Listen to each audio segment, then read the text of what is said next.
I want to begin with a quote from our good friend and brother, Pope Francis. The Church's mother, and her motherly attention is expressed with special tenderness to those who are obliged to flee their own country and exist between rootlessness and integration. This tension destroys people.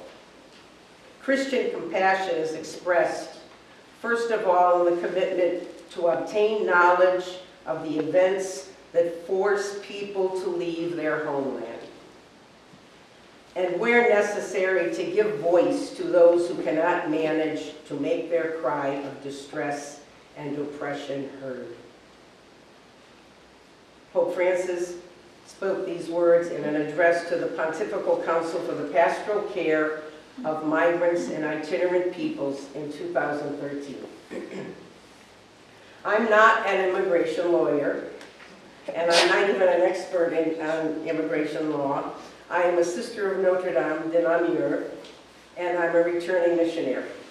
I spent 47 years in Latin America. In Brazil, where I worked with base Christian communities, United for Agrarian Reform, and in Nicaragua, where women's agricultural co-ops during the Contra-Sandinista War. My return to the United States last April coincided with an inhumane situation here in the United States that appeared to me frightening and dangerous, especially for immigrants and refugees targeted by current immigration policies. And even while in Brazil last year, I'd been reading and hearing about abuses, bigotry, insults, and injustices against immigrants here in this country. And it seemed especially aimed at the Mexican-US border, against people that I consider my people, people with whom I've spent more than half of my life. And I also had ringing in my ears and in my soul the words of Pope Francis that I just quoted.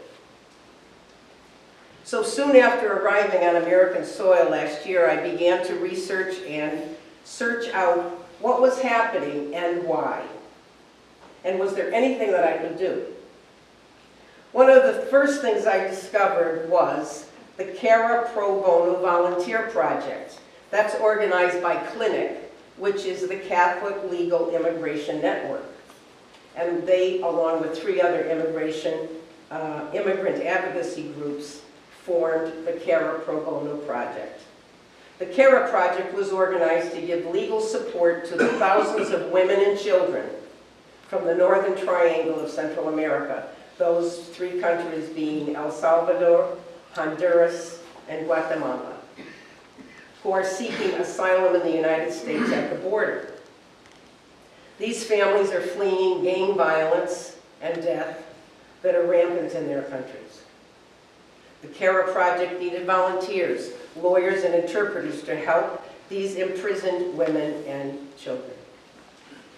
So I thought, I think I can do this. I'm not sure, but I think I can, at least as an interpreter. So I went to Dilley, Texas, to the Family Detention Center where the Pro Bono Project is. It's a prison for women and children with a capacity to hold about 2,500 persons, women and children. It's a privately owned detention center or prison. It's owned by CoreCivic. CoreCivic is part of a $5 billion industry which owns 200 detention facilities for immigrants around the United States of America. Well, I was a bit insecure because my Portuguese is stronger than my Spanish, and I was fearful that I would not understand all that I was hearing from the women. But then there they were, hundreds of mothers and their little children, frightened, exhausted, thin, and in prison. So given the need and the gravity of what I was seeing and hearing, my brain cells and the Holy Spirit rose to the occasion, and I could understand and be understood.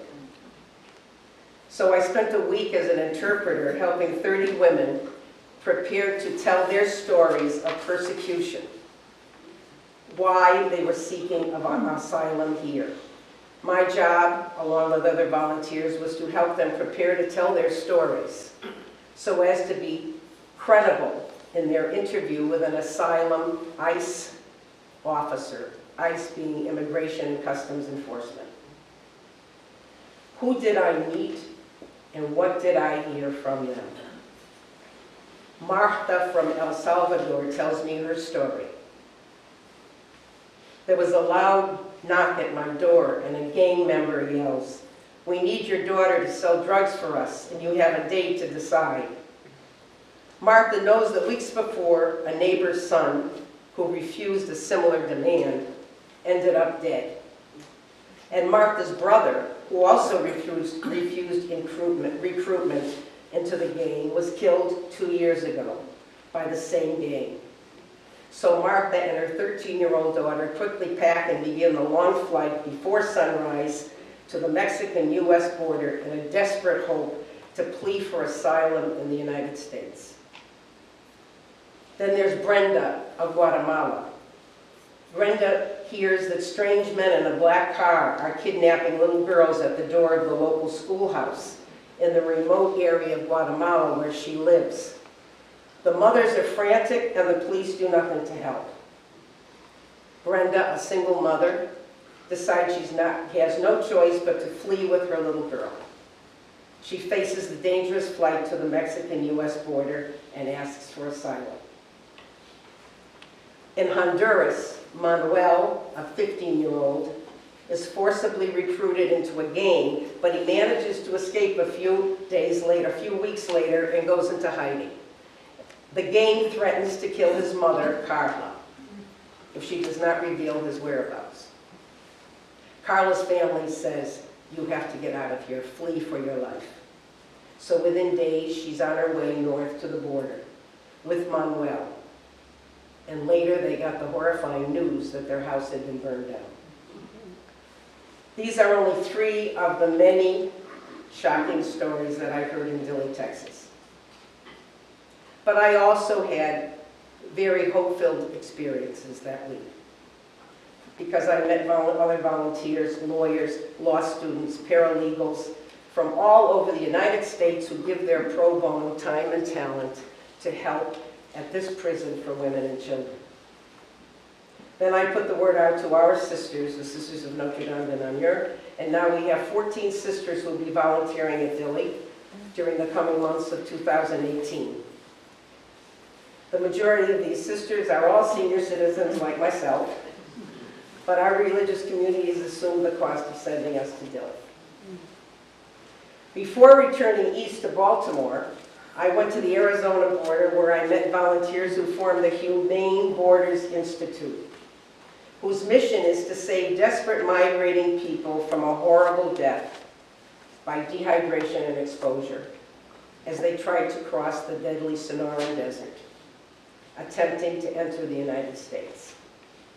This group maintains a system of water stations in the desert used by migrants making the perilous journey. In spite of these efforts, however, many don't make it. And so the Tucson morgue is running out of space for the little boxes and sacks of remains, bones, and artifacts that are collected in the desert every month. They are in the thousands. And also at the border, the Jesuits, Sisters of the Eucharist, and many volunteers run the Kino Border Initiative that provides meals, clothes, and medical services to thousands of deported men, women, and children. It's a safe place where the women and children can bathe and eat, sleep, and pray. So that's what I saw on the border of our country. And then I returned to Baltimore. Now, what to do here in Baltimore? I found here in Baltimore many groups trying to reach out to immigrants. And there'll be handouts available after Mass with some of these contacts of these groups. St. Matthew's Parish, where I worship and live, and its Immigrant Outreach Service Center reaches out to immigrants through various services. One of those services is to go to the Howard Detention Center and Jessup, where Latin American immigrants are imprisoned by ICE and are awaiting deportation. And I'm on a pastoral team that visits that prison. There I heard more disturbing stories. I met Enrique, who was picked up in front of his home on his way to bring his 4-year-old to daycare. He's been in the United States for 9 years. He's a single father, now frantic about the future of his son. I also met Juan Carlos, picked up when he took the wrong turn on Route 32 near the NSA, National Security Agency. The NSA guards asked for his documents and called ICE. He's now in prison, may be deported. He has a wife and 4 children, one in the United States. He's been working in the United States for over 20 years. He cried when he told me that his teenage son says, "Don't worry, Dad, because I'm going to leave school and go to work so we can pay the rent." Others told me how ICE waited for them early in the morning outside their homes, waited for them to open the door to go to work, or to warm up the car, or to shovel the front walk. Those are some stories from nearby. Another effort here in this area of Baltimore is the Human Rights First. They organize their asylum applications for court here in Baltimore. Baltimore has one of the highest populations of adults with children, immigrants, the majority women. A group of us helped out at their workshop at Columbia Jewish Community. Human Rights First needs safe spaces to hold their workshops. They use synagogues and churches of various denominations are offering that space, as well as monetary support for this much-needed effort. And each month, volunteer lawyers and interpreters of all ages and creeds offer their services. And there is the interfaith sanctuary movement in the area of Baltimore and Maryland, actually, all of Maryland. Various denominations, Christians, Jews, and Muslims are meeting together to discuss sanctuary efforts and other means to help. The Sanctuary Coalition of Central America pledges, we as people of faith and of conscience pledge to resist the administration's policy proposals to target and deport millions of undocumented immigrants and that discriminates against marginalized communities. We will open our congregations and communities as sanctuary places for those targeted by hate and work to ensure the dignity and human rights of all peoples. One more effort here in Baltimore is the AWE, the Asylum Women Enterprise of Baltimore. AWE was organized by religious congregations of women. They help asylee women to rebuild their lives. It provides temporary housing for women and gives them a support system. And they need volunteers as drivers, ESL teachers, co-op assistants, and financial support. Lastly, Sacred Heart Parish. Sacred Heart Parish is in the Highland neighborhood of Baltimore. There are more than 5,000 parishioners, Central Americans, living in fear, actually terror, of being picked up by ICE at work, at church, at schools, at traffic stops, even at court. They have to go to court, and ICE is waiting. They're supposed to go to court to see the judge, and ICE is waiting outside to pick them up. ICE made nearly 38,000 non-criminal arrests around the United States in the fiscal year of 2017. These are non-criminal arrests, more than twice the number in the previous year. Father Bruce Lewandowski at Sacred Heart, pastor of Sacred Heart, spoke to the diocesan social ministry convocation yesterday. And he stressed the tremendous need that the Catholic parishes of Maryland be a strong, united voice that defends immigrants. There are obviously many inhumanities and injustices and genuine fear plaguing our country. But there's a lot of hope. There is so much hope in the many, many good, faith-filled people wanting to keep alive the message and example of Jesus and his gospel. And they're finding ways to resist and to struggle towards the building of a better, more just country and world. I end this reflection leaning again on the words of Pope Francis. I pray in a special way for our brothers and sisters, men, women, and children who have died of thirst, hunger, or from exhaustion on the journey to find a better life.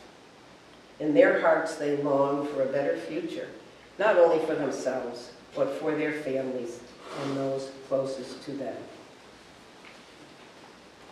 People often ask, how can we help? And so we have a handout, a yellow paper that after Mass, I think you'll be able to pick it up.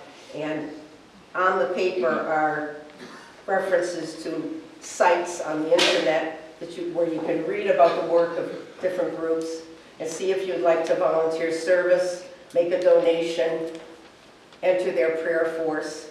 Even if you are not a lawyer or interpreter, there are many ways to help. Many ways. I thank you very much for your interest and support and the chance to be able to talk to you. Anything you do is a help, and we've got to get the word out to be with our brothers and sisters, immigrants and refugees. Thank you very much.